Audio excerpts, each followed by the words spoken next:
তোমরা মা বাবার সঙ্গে সদ্ব্যবহার করো। ও আল্লাহ, কেন তোমার ইবাদতের পরে কেন তুমি মায়ের কথা বললা? আমার আল্লাহ কোরআনে বলেন ওয়াহানান আলা ওয়াহনিন। এই পৃথিবীর মধ্যে সবাই তো কষ্ট করবে, কিন্তু একটা মানুষ কষ্টের পরে কষ্ট করে, কষ্টের পরে কষ্ট করে, ওই মানুষটার নাম হলো জনম দুঃখিনী মা। এখন বলবেন হুজুর কষ্টের পর কষ্ট কেমন কথা? হ্যাঁ, কষ্টের উপরে কষ্ট।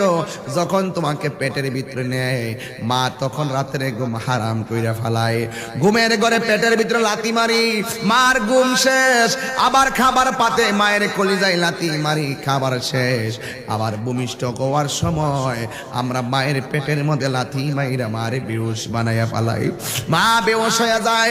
এরপরে আবার ভূমিষ্ঠ হওয়ার পরে ডান কাতে প্রস্রাব করে দে, মা বাম কাতে নিয়েছে, বাম সাইডে প্রস্রাব করে দিলাম, মা ডান কাতে নিয়েছে, আবার ডান কাতে প্রস্রাব করার পরে মা আর জায়গা নাই, মায়ের শাড়িটারে আমাদের জন্য তল বিছনা বানাইয়া দিছে, মায়ের বডিটার মধ্যে প্রস্রাব করে দিলাম।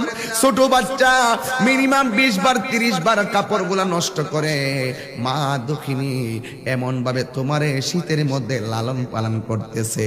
দেখো দেখো দেখো দেখো দেখো, গরম পানি সন্তানের মুখে দিলে জিহ্বা পুড়ে যাবে, আর ঠান্ডা পানি দিলে বুকের মধ্যে কফ বসে যাবে, নিউমোনিয়া হয়ে যাবে।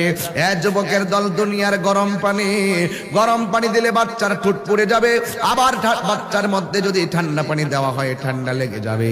কিন্তু আমার আল্লাহ মায়ের বুকটারে এমন একটা ভাণ্ড বানায় দিছে, না গরম না শীতের আমার ব্রাহ্মণ পাড়ার বাবারা, এমন একটা ভাণ্ড।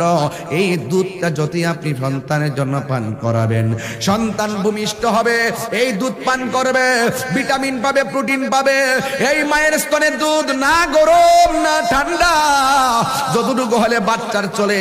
আমার আল্লাহ রাব্বুল আলামিন মায়ের স্তনের ভিতরে এত বরকত দিয়া দিছি। আর জোরে কেন আল্লাহু আকবার বলেন না?